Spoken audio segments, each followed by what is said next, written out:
Ooh, hello there, ladies and gentlemen. Good to be with here. Ooh, hello there, ladies and gentlemen. Good to be with you here today on Saturday, September 14th. And it's good to be back home, too. As many of you know, I was in Washington, D.C. earlier in the week for the Q rally that was there.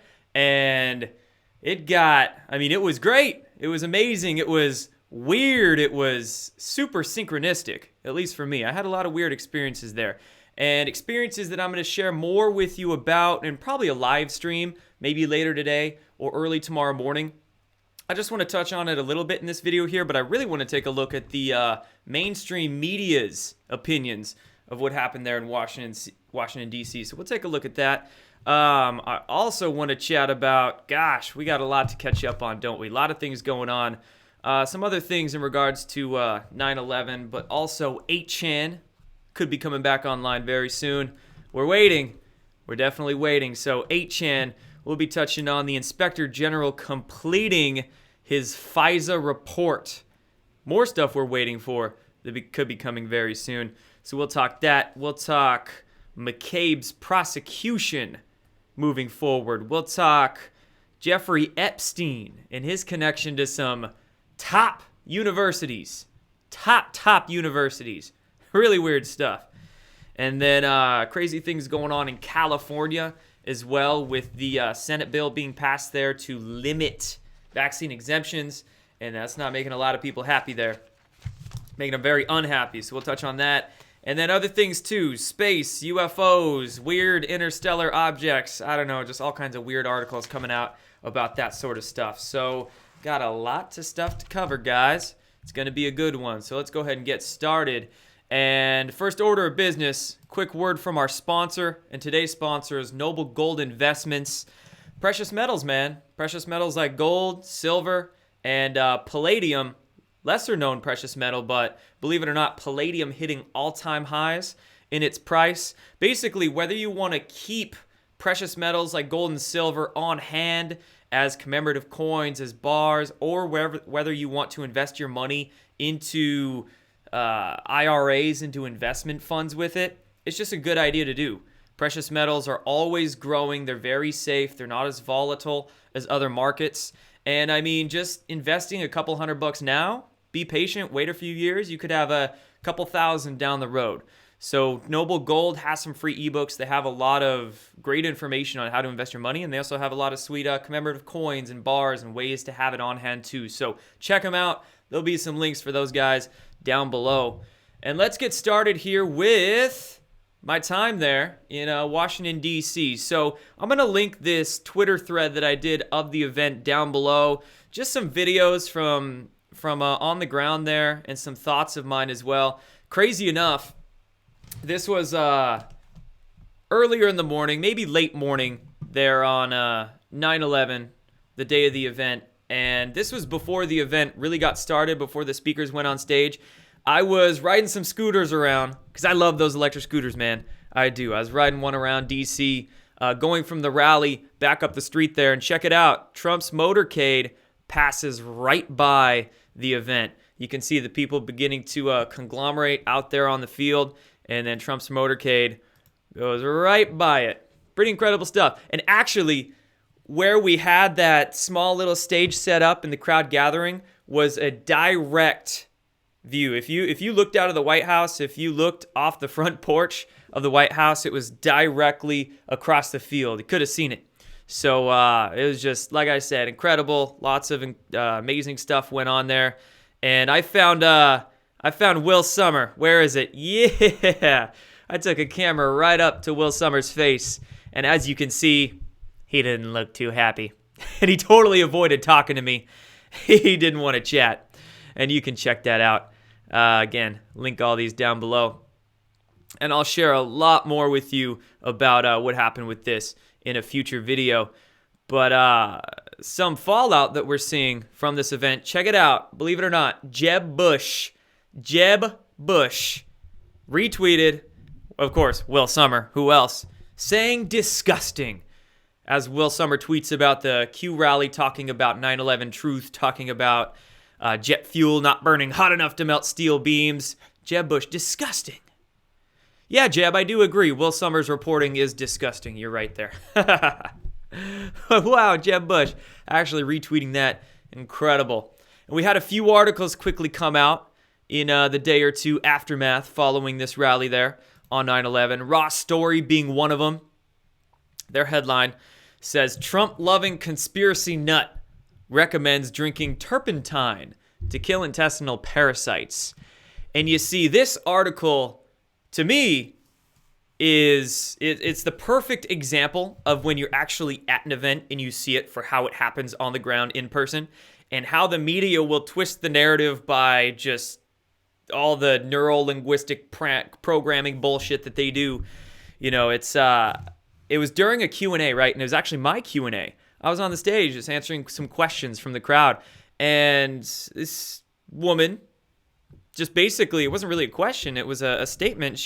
We were talking about big pharma and, you know, the misinformation that we're told by the medical industry about health. And she just says, hey, I took turpentine once and it seemed to really help this intestinal parasite I got. She just wanted to tell her experience of using something natural to help herself with. And boom, quickly, Will Sommer tweeted about it. Ben Collins did a report on it. Raw Story ran this article.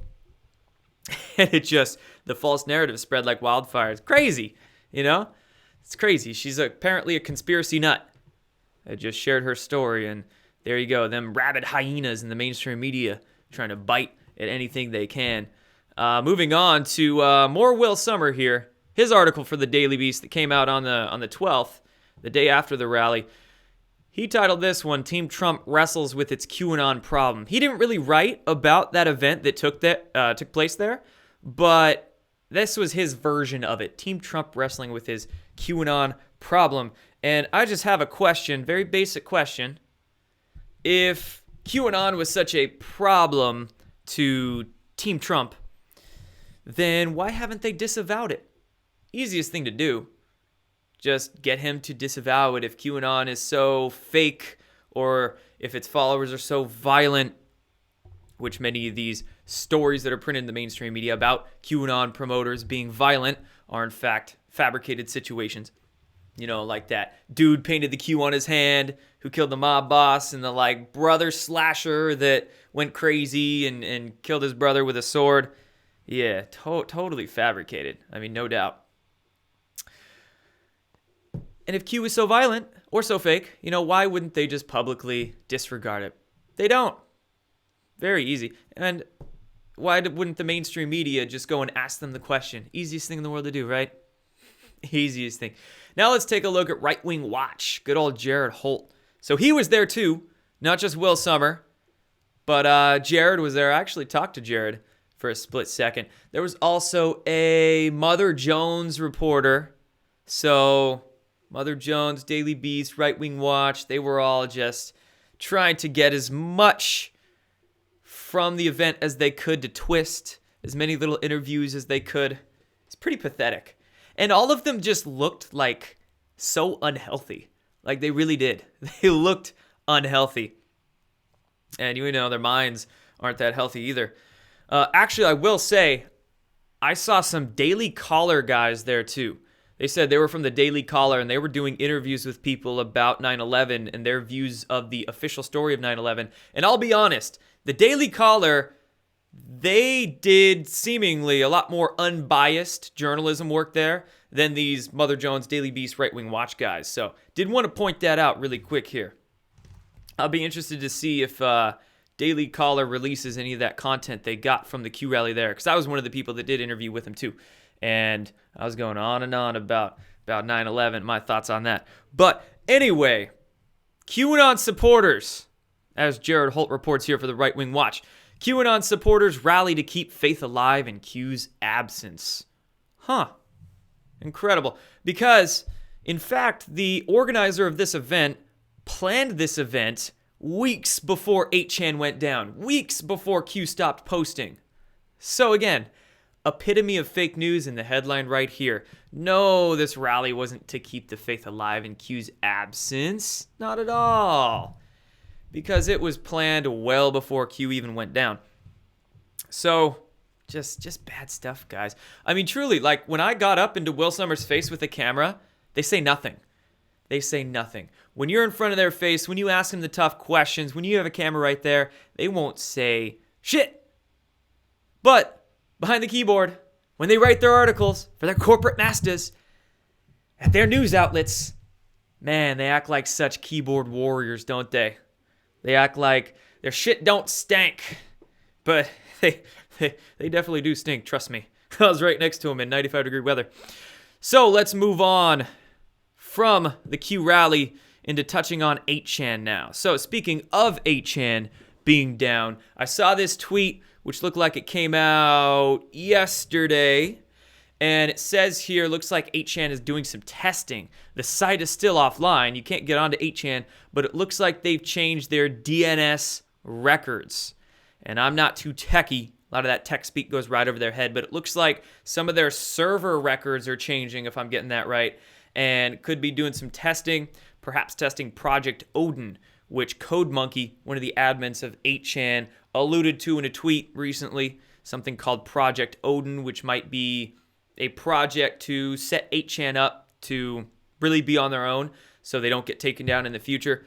But point here being 8chan coming back very soon. Be patient, everybody. I'm definitely trying to be as patient as I can. And I don't really have any doubt that 8chan will be back very soon. And I mean, more evidence of that being the mainstream media's attacks against 8chan. The Washington Post putting this out just yesterday, 2 days ago. More attacks against Jim Watkins. So this leads me to believe that since the mainstream media is using so many resources trying to attack the owner of 8chan, Jim Watkins, that yes, 8chan is coming back very soon. And the mainstream media is doing all they can to discredit 8chan because 8chan is where QAnon posts. So it's just it's a massive operation. It's a massive push right now to frame the narrative about all these different topics. But right here, Washington Post. From helicopter repairman to leader of the internet's, quote, darkest reaches. The life and times of 8chan owner Jim Watkins. Because yes, when I want the unbiased, truthful biography of an individual, I think Washington Post. Most definitely. Garbage. Garbage. Washington Compost, right? Okay, let's move on. Some things about 9/11, then we'll get into talking FISA. So Zero Hedge reports on here how New York area fire commissioners are demanding a new 9/11 investigation. So on 9/11, actually, they're in Washington, D.C. at the National Press Club. There was an event held there by Architects and Engineers for 9/11 Truth and representatives from the University of Alaska's Fairbanks because they came out with their recent study about World Trade Center 7 and how World Trade Center 7, obviously, when you look at the videos, controlled demolition, implodes, collapses in on itself. But they came out with their official study to basically prove it to the normies, I guess.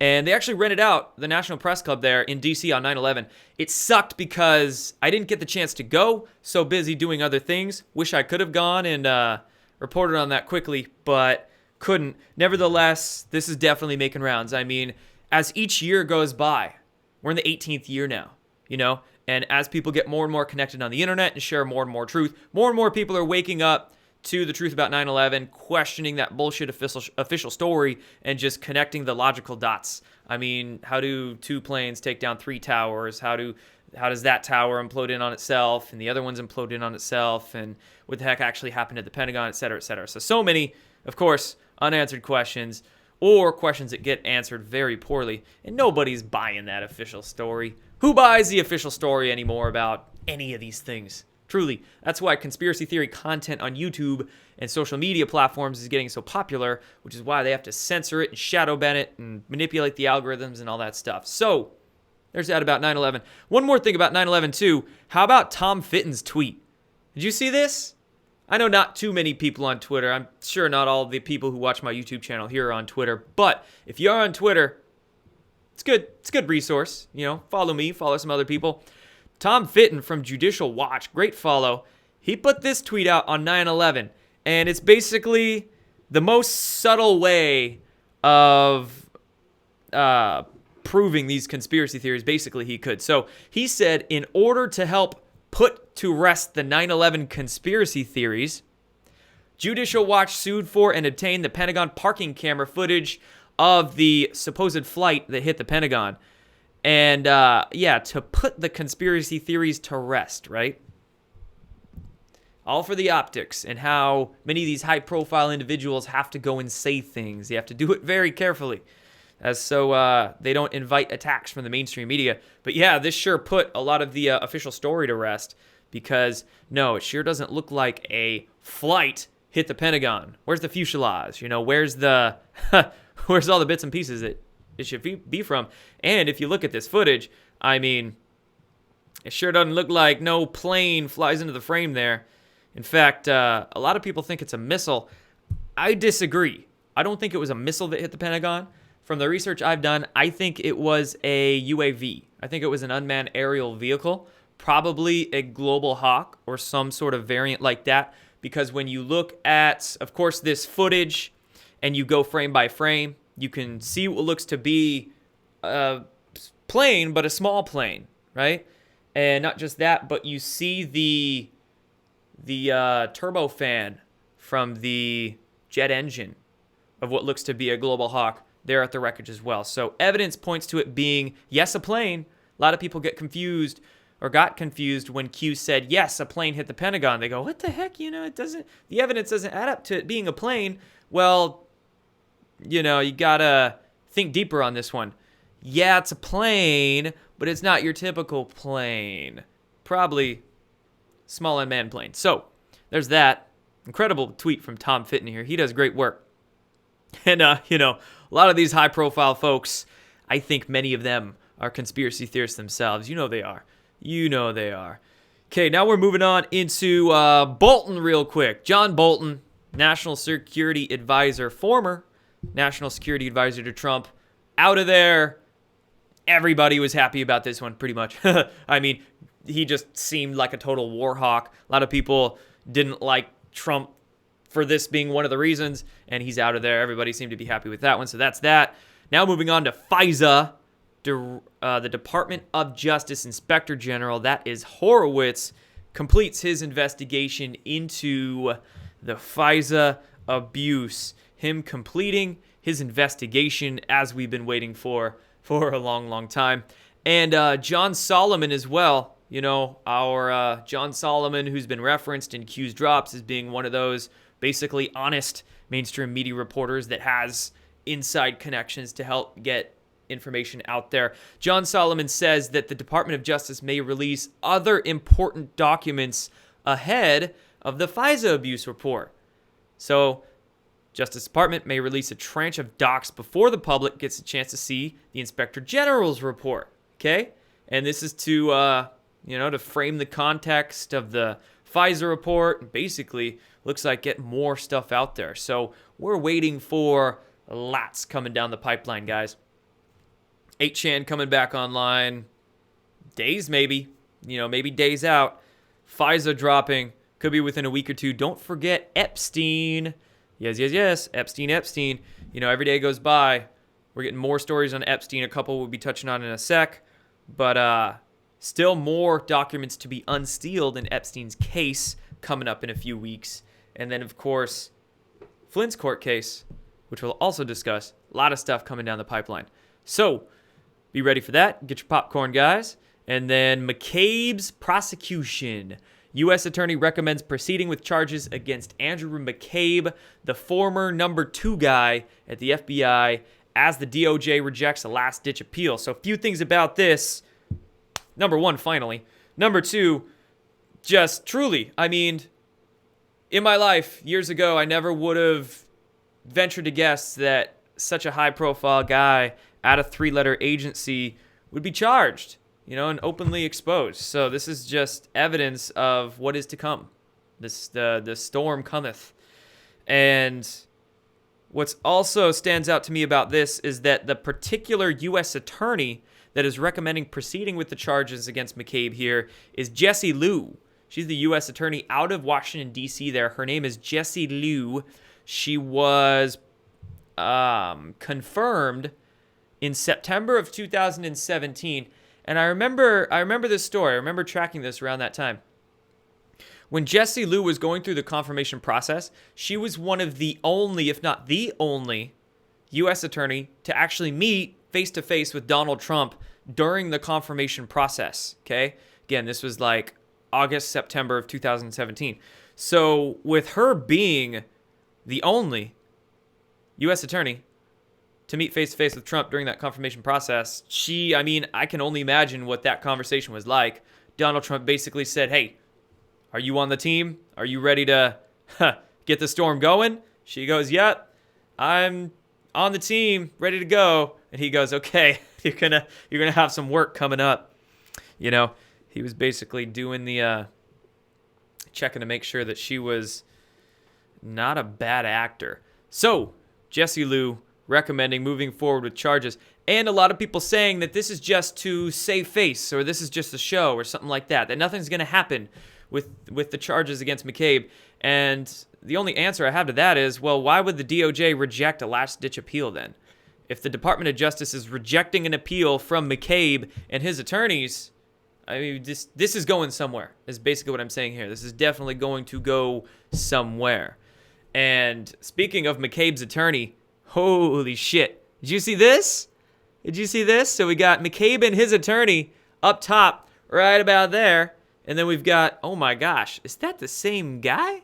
Is that the same guy? Yeah, it's the same guy, actually. So the same attorney that Andrew McCabe is using was the same attorney that Christine Blasey Ford used. Justice Kavanaugh's accuser, right? Fake accuser.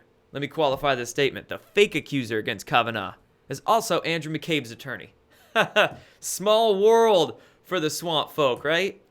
And it is a small world in the swamp. Holy crap, we saw some people there that I'll tell you about in my next video. This is crazy times in DC. But anyway, wow. Andrew McCabe's attorney should look familiar. Yeah, weird stuff, man. Real weird. All right, moving on into some other news in regards to, of course, FISA. All this stuff very closely connected. Flynn lawyers demanding 40 documents, bunch of documents connected to the Russia investigation. Flynn's lawyer, that is Sidney Powell. She's badass. She's doing good work. And Flynn's definitely going on offense. They are now demanding the exculpatory evidence, the evidence that basically the prosecutors are withholding that would show that the defendants are innocent. In Flynn's case here, they illegally abused FISA to get the spying on him and tried to set these guys all up. So with Flynn's lawyers now demanding these documents connected to the Russian investigation, it's just going to be more information, more evidence that shows that, number one, their whole Russia investigation was bullshit from the start. Number two, that there's treason that went on to illegally abuse the FISA system to spy on Trump and campaign members. So there you go. That's coming very soon. And now let's move on to Epstein, okay? So, number one, our first university, our first college that has connections to Jeffrey Epstein. Why would MIT, of all places, the Massachusetts Institute of Technology, need Jeffrey Epstein to get money from Bill Gates? So, Jeffrey Epstein donated a couple $1 million to MIT's Media Lab, but it wasn't just Epstein. Epstein got Bill Gates to donate money to MIT. So this begs the question. Question stated right here. Why the heck would MIT have to use Epstein as the go-between to get money from Bill Gates? And Bill Gates here is saying, I met with Jeffrey Epstein because he knew a lot of rich people. Well, isn't Bill Gates like rich enough or have the network to meet with anybody he wants to? Why would he need Epstein as the go-between, again, between these people? You see what I'm painting there? And then Bill Gates also said he never had meetings with Epstein at which women were present. Well, my question is, did Bill Gates ever have meetings with Epstein in which girls were present? Ooh. I want to think about that, but that's some nasty shit. So MIT getting exposed, Bill Gates getting exposed, which I'm more than happy for. And not just that university, but Harvard. Harvard admitting that they received $9 million from Jeffrey Epstein. Never in my life. Another thing, never would have thought a few years ago that all this stuff that's going on now, it's just blows my mind when I look back. Never would have thought that the person that would help many people start questioning these higher learning institutions, questioning this Rockefeller education system, as I call it. Because really, when you look into how the education system got founded in this country, you find Rockefeller, Carnegie connections, all of that. Never would have I thought that this Rockefeller education system would start to get exposed by Jeffrey Epstein. Jeffrey Epstein and his connections to it all. I mean, it's great. Whatever makes people start to question these education institutions, I'm all for. Epstein, shady stuff there. Most def. And, okay, moving on now to what's happening there in California with Senate Bill 276. That was the Senate bill whereby it's basically making it impossible for parents to get childhood exemptions from vaccines for their children there in California. On 9/11, a vigil was held there in Sacramento. It was not a 9/11 vigil. This vigil was for children that died after being vaccinated. As you can see there, a lot of photographs of children who were either injured or died after being vaccinated. And note, all the photos you see here, all the photos you see in these photographs, just a small percentage of the total. Very small percentage of the total. Because, of course, if you want to sue vaccine manufacturers for being vaccine injured, you have to go through a total separate court system, completely separate court. And it's very, very tough to get anything awarded or get your case through that court, okay? So really what we learn about the dangers and harms of vaccines is just a fraction of what actually goes on out there. Most of it's just all brushed under the rug so the public doesn't learn about it. And shout out to, want to say really quickly here, Jonathan Lockwood for the coverage of this for these photographs. He's looks to be an independent journalist there out of California doing some really good work. So I'll link this down below where you can find it. And then a little more going on, more drama happening there in Sacramento. As the LA Times reports on here, the California Senate evacuated after vaccine bill protester throws what appeared to be blood onto lawmakers. Now, this is a story I learned about maybe even this morning, if not late last night, and it exploded into local media, into national media, into everywhere on the internet. And there is a lot of questions I have about this situation. The instant I saw it, I thought, provocateur. I thought it was a total setup because it looks just like what a setup would look like when they're trying to paint anti-vaxxers or paint truth seekers or conspiracy theorists as violent and crazy, okay? Looks like a total psyop. And I'll tell you why it looks like a psyop to me. Number one, would an honest anti-vaxxer or activist or truth teller do this? No. For instance, think in the Q community, would any QAnon researcher drive an armored truck onto the Hoover Dam with a bunch of guns in the armored truck? No, they wouldn't do that. Let's be real. All these events, that anything done in this same vein that makes a conspiracy theorist look violent and crazy, it's just totally weird. Number two, the actual woman who did this, that was arrested and then released on bail, I checked out her Facebook account. I found her name, checked out her Facebook account. It's really weird. It's a really weird Facebook account. It's just sharing of stuff. There's no own posts of hers. It's shared a lot of anti-vax content for the last year or so, but again, no posts of hers, no mutual friends. And some people noticed that she recently was added to 2 Vaccine Truth Facebook groups, but she's a brand new member. And like I said, she has basically 0 mutual friends with a bunch of people. So it looks like either a bot account or a fake account, or she's using her own account.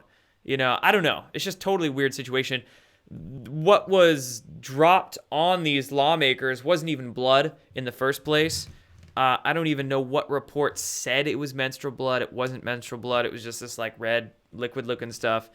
And how fast this blew up into the mainstream media. That's another sign there that leads me to believe that this was a fabricated situation, because it hit the mainstream media like that. Gosh, it wasn't 12 hours later after this happened that I started seeing articles in CNN and Times Magazine and stuff like that. So, just like these events that go on to make Q supporters look crazy, armored truck guy, mob boss killer, brother slasher, we can go down the list. These same things happen to the anti-vax community. The guy that pushed Richard Pan, Senator Pan, out of California a week or two ago, that looked staged. That was weird. This looks staged.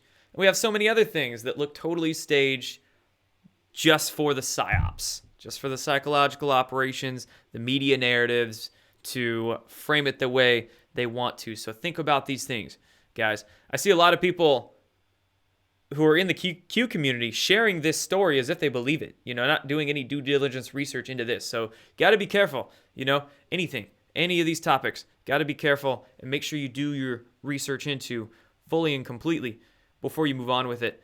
Now, next story from the Epic Times here, if I can get this to come up. Judge denies custody to parents who stopped chemotherapy for their 4-year-old. Okay, now this story I've recently reported on in a YouTube video. It was the YouTube video about medical kidnapping and forced medical intervention that I released maybe last week. Make a little card, pop up there for it. But essentially, this is the story of Noah McAdams. He was a 4-year-old boy of Taylor Bland was the mother, and I forget the father's name. There's his mugshot there, Joshua McAdams. So essentially, this child came down with leukemia. They did like a tiny bit of chemotherapy for him, but it was essentially destroying the child. And they decided to stop doing chemotherapy and start treating him naturally their own way. They were treating him with the Gerson therapy, with B17, I think, and then some other methods, herbs and supplements and whatnot. And the cancer was actually remissing. The child was doing fine. They were documenting this whole process, everything they were doing on their Facebook page, and being totally open about it. And the child was doing totally fine. But, of course, in our freaking medical mafia world we live in, with the FDA, with judges and, CPS people that are just horribly ignorant. Truly, ignorance will be the death of us. It will be. They think they're doing right by denying custody of the child to the parents and then forcing the kid to do chemo. They ended up forcing the child to go back onto chemo after they found the parents who escaped Florida where they were living. And it's just another one of those terrible situations of forced medical intervention, of denying the child from their parents. I mean, it's awful. It's awful. This isn't the only time this happened. This has been going on for a long, long time. And finally, with alternative media or independent media getting more popular, we're starting to hear about stories like this. But truly, it's disgusting. It's disgusting. And now, last thing I want to talk to you guys about is, last topic will be space. Good old space, UFOs. We've been hearing a lot of stories in the mainstream media, seeing this over the last week. And as I've been telling you guys for a little while, exactly as we've been expecting, right? More UFO stories, more space stories, a lot of stories that are very whitewashed and sanitized just to confuse the hell out of us and promote their agendas, promote their partial disclosures and their narratives that they want to run with. So first article I want to touch on, this one comes from Fox News, actually. New York Post reposted it, went around mainstream news, as many of these stories do with their news wires. Says here, why alien civilizations might be taking their time to visit Earth. Taking their time. Yes, taking their time.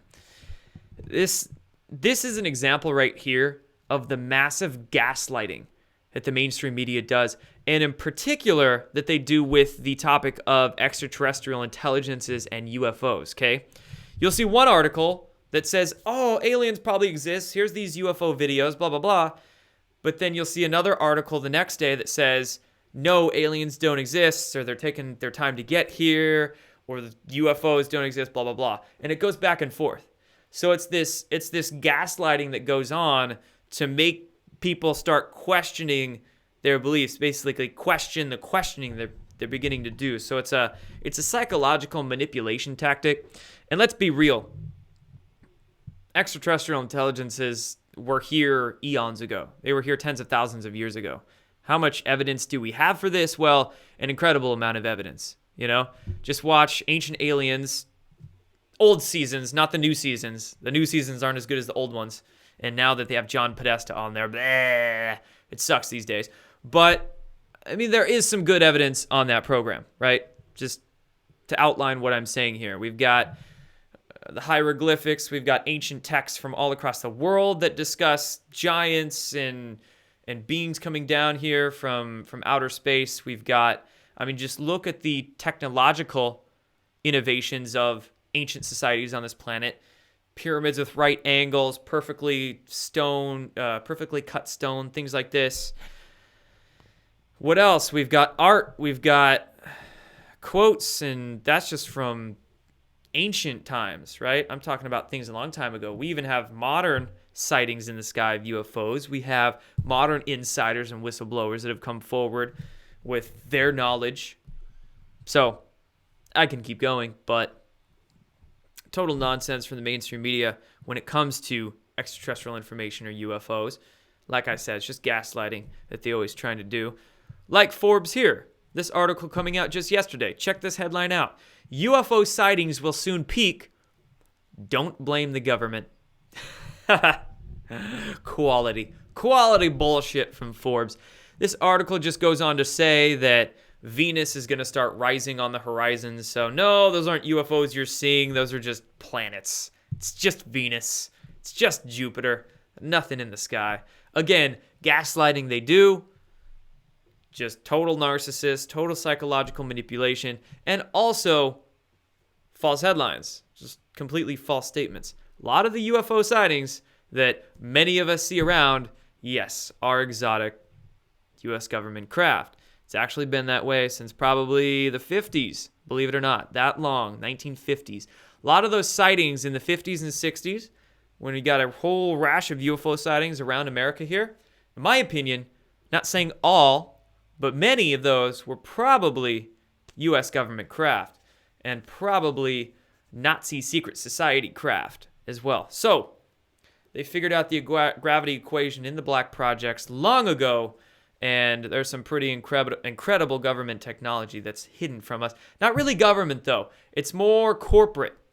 And it's more, you can't even label it corporate or government because it's more like quasi-corporate government. It's these secret groups that keep their unacknowledged special access projects to themselves, right? So you can have maybe a few military guys in on it, maybe a few corporate guys in on it.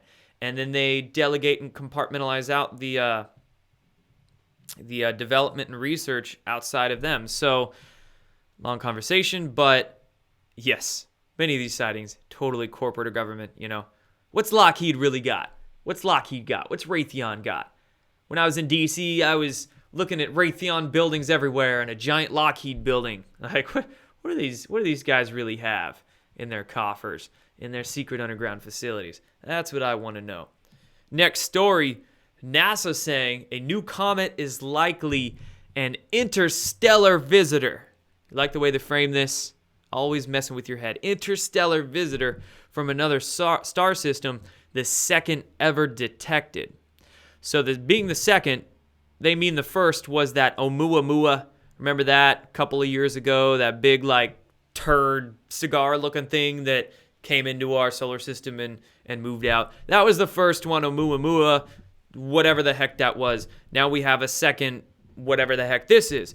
And, again, it's a story, as I think a lot of these are in the mainstream media lately, just to keep the idea of, you know, interstellar visitors or UFOs or this stuff in our consciousness so they can psychologically mess with us with. So with this, yeah, we'll see. You know, they're saying that this interstellar visitor will go through our solar system over the next couple years, it looks like. So it'll pass near Mars in October, actually. Looks to be fairly soon. So they'll just keep running stories about this. You know, that's what you can expect. They'll keep running stories, and maybe we'll figure out some things about it. It'll be a card that the deep state has in their back pocket that they can run some, you know, distracting narratives in the mainstream media if they ever need to. So just another one of those to be mindful of.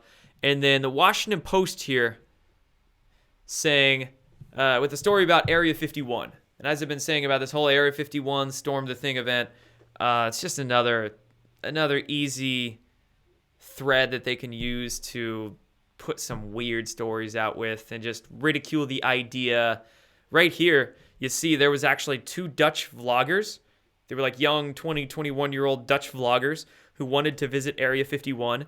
And apparently they trespassed into an area they weren't supposed to go to, and they got arrested. They wound up in jail instead.